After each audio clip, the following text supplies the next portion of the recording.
The results are in. Big wins in New York State for Republican Donald Trump and Democrat Hillary Clinton. They've claimed victory in the important primary, moving them ever closer to securing their party's nomination. More than 40 people dead after the Syrian government forces carried out airstrikes on a crowded market in rebel-held territory. The attack prompted opposition negotiators in Geneva to walk out of peace talks indefinitely. And France's Prime Minister proposes a 2-month extension to the state of emergency put in place after November's attacks on Paris. That's as the Interior Minister announces a raft of new security proposals to speed up response time to a future terror attack. Hello, you're watching France 24. Thanks for being with us. There's no place like home. The words of Hillary Clinton at a victory rally in New York. She beat Bernie Sanders in the state both candidates call home, pushing up her overall lead in the race for the Democratic nomination and reversing Sanders' winning streak.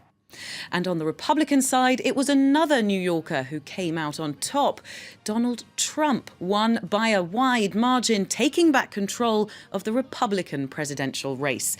The two frontrunners had been expected to win. Our correspondent Jessica Le Mazurier is in New York, from where she sent us this report. Strong victories for both the front-runners in the Republican and the Democratic race. The Empire State Building shone blood red for Donald Trump tonight and deep blue for Hillary Clinton. Both of them have really solidified their leads in their races. Hillary Clinton took to the stage at her victory event down near Times Square at the Sheraton, saying there's no place like home. This really was a personal victory for her. She was already on good footing here, having served 2 terms as senator and calling New York her home as well. She lives up in Westchester County. She said that she would be the person to unify the American people, emphasizing her message that she's had in all of her stump speeches, that she is a can-do Democrat, someone who is going to deliver on her promises and actually achieve things rather than just promising things without being able to deliver. Now, Donald Trump had his celebration after his strong win in the primary here in New York at Trump Tower, where he lives. The champagne corks were popping there, and he said that really the others ought to drop out now because he is on the fast track to the nomination. Our correspondent in New York there. Now, Cuba's former leader was given a rock star welcome at the 7th Cuban Communist Party Congress. It's his 3rd public appearance in 9 months, and the 89-year-old revolutionary used it to reflect on his legacy. Fidel was accompanied by his younger brother and Cuban First Secretary Raúl, who pledged to stand down by 2018. But the question of who will succeed the Castro brothers was left for another day. Now, in Ecuador, hope is fading for the search for survivors of an earthquake that has killed more than 480 people. International rescuers and aid groups have been working to help victims. They're continuing to dig for families trapped under the rubble. Dozens are still missing after the 7.8 magnitude tremor struck on Saturday. Haxi Myers-Belkin has this report. For 3 days now, the Espinales family has been living here. Plastic chairs and blankets in the place of walls and beds. Their house wasn't entirely destroyed in Saturday's 7.8 magnitude earthquake, as many others were, but it could collapse at any moment. This is chaos. We can't sleep inside our home because we're afraid something will happen to us, to our kids. We're afraid.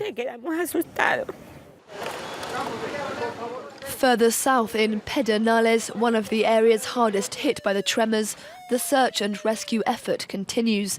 Desperate families, firefighting teams and mechanical diggers are working against the clock to clear the debris. While the death toll continues to rise, there is still hope of finding survivors. Right now, we are trying to recover bodies.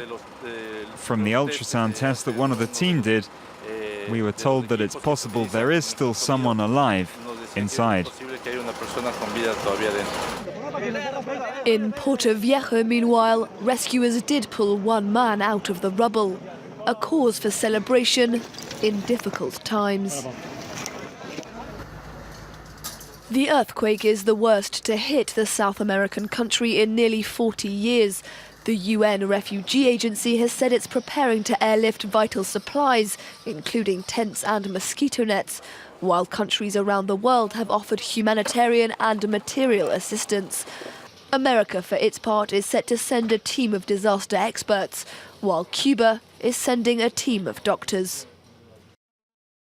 Meanwhile, in the south of the US, at least 6 people have been killed in the flooding that's brought parts of Texas to a standstill over the last 2 days.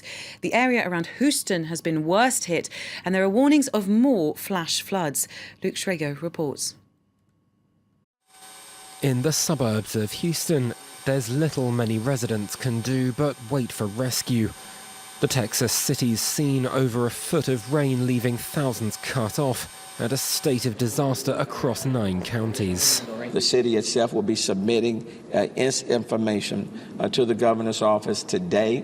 That will be a part of the submission that the governor will make to D.C. For that disaster declaration. While some of the water has receded since Monday, it's left several people dead in a sea-level city woefully unprepared to handle flash flooding. Houston's seen increasing development in recent years, leaving areas that would have allowed for drainage now built over and existing flood channels overwhelmed. Leave the car, swim! One man was lucky enough a passing news crew was able to help him out of danger, managing a quick interview as his car sunk behind him. Did you just not think the water was that deep? Yeah, I didn't think the water was that deep. My car is under. You gotta leave the car. Others have had to scramble to safety however they can, whether by boat or even on horseback. City workers have been doing what they can to remove debris from piling up and restore power to those still affected, as a flash flood warning remained in effect through Tuesday. Schrago reporting there. Now, Barack Obama is on his way to Saudi Arabia in an attempt to intensify the struggle against jihadists and smooth diplomatic relations between Washington and Riyadh. The US president will meet with King Salman and attend a summit with representatives from other Gulf countries. He's hoping to reassure regional leaders offended by what they call his reluctance to get involved in Syria and his tilt towards Iran. The Sunni Gulf monarchies are worried after the lifting of international sanctions against their Shiite rival in the region. And a second round of Syrian peace talks has stalled after government airstrikes killed more than 40 people in 2 rebel-held towns. It's thought to be the deadliest single attack since a partial ceasefire came into effect at the end of February. The opposition delegation in Geneva responded by announcing it'll stay out of negotiations indefinitely. The February truce was brokered by the US and Russia, both of whom reiterated their view that UN-mediated peace talks remain the best hope for Syria. Oliver Farry explains. As peace talks stall yet again in Geneva, in a divided Syria there's wariness combined with anger at external influences. Rebels accuse the government forces of violating the ceasefire, an accusation the Assad regime has in turn thrown at the rebels. In the Syrian capital, a regime stronghold, people say a greater effort is needed on both sides. We hope it will bring relief to the people. We don't want it to be like the last versions. We need something effective. We don't want to only count the versions, Geneva 2, 3, 4. We want to meet our people's aspirations. And nothing more. The government and the opposition should have a dialogue with each other because the problem is inside Syria. If we wait to hear the opinions from Qatar, Saudi, Turkey and Egypt, we will benefit from nothing. Just like many cooks preparing the same food, they'll ruin it. The Syrian opposition has said it sees no agreement possible without the departure of the president. However, one analyst says outside pressure may help the Saudi and Turkish-backed Riyadh opposition group get there in the end. I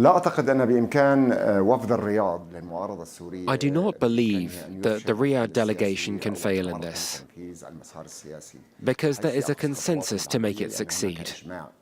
A Russian one, and an American and an international one, and a Syrian one to make it succeed.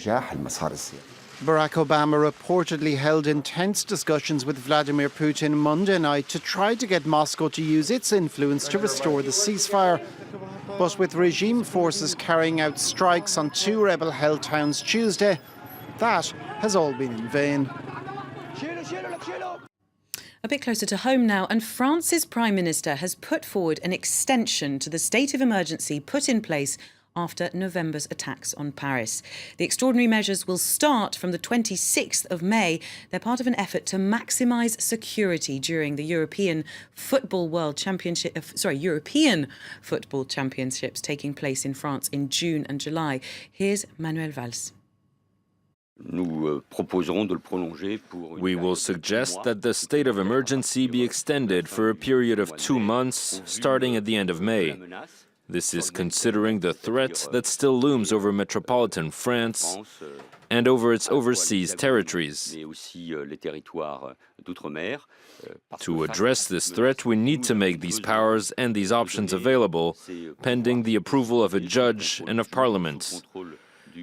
That will allow us to better respond to terrorism. That was the French Prime Minister speaking after France's Interior Minister had already set out a series of new security proposals aimed at improving the response to any future terrorist attacks. In Paris's Montparnasse train station, special forces have been taking part in a training exercise to mimic what would happen after a mass killing like that of last November. Drawing on lessons learned during those attacks on Paris, Bernard Cazeneuve has announced a new response time of 20 minutes, as well as new measures to coordinate France's different security agencies. Phoebe Lanza-Wood explains. How can France be more effective in responding to terror attacks? That's the question French Interior Minister Bernard Cazeneuve has sought to answer in light of last year's Paris attacks. In a plan unveiled on Tuesday, he revealed it all boils down to better coordination between security forces to minimise the time it takes to react to any given incident. Car nous le savons bien. As we know all too well, and we saw it in the case of the Bataclan, it's in the first few minutes of any attack that the terrorists claim the most victims. Our goal then is to respond to terrorist incidents ever more quickly, to reduce as much as possible the time it takes to intervene. France and its overseas territories are set to see the makeup of their elite forces revamped to be able to react more quickly in the face of terror. GIGN, the elite special operations unit of the French National Gendarmerie, will see 4 new branches opened in Nantes, Reims, Tours and Mayotte, while 3 new branches of the elite law enforcement unit of the French National Police, known as RAID, will be located in Toulouse, Montpellier and Nancy. Meanwhile, the Paris-based elite police unit known as the BRI is set to see its force doubled. The BRI was first on the scene and instrumental in ending the siege at the Bataclan in November. The aim of the reforms is to get security forces to respond to alerts in under 20 minutes, anywhere in the country. Now, he's been dead for 400 years, but he can still draw a crowd. I'm talking about Shakespeare, whose hometown is preparing itself for a very special parade this weekend to mark 4 centuries of the Bard's work. It'll be a weekend of theatre, dancing and music in the streets of Stratford-upon-Avon, and some of the UK's finest actors will be returning. Look out for Judi Dench, Helen Mirren and Benedict Cumberbatch, because all the world's a stage, but Stratford is where it all started. And that's it from me. Now, for those of you expecting our usual full hour of news, I'm afraid we can't bring you the rest of our regular programming for Live from Paris because of a work stoppage by the production company that provides our technical support. But please do bear with us. We'll be back to our normal programming as soon as possible. And Tom will be back in just a short while. Thanks for watching.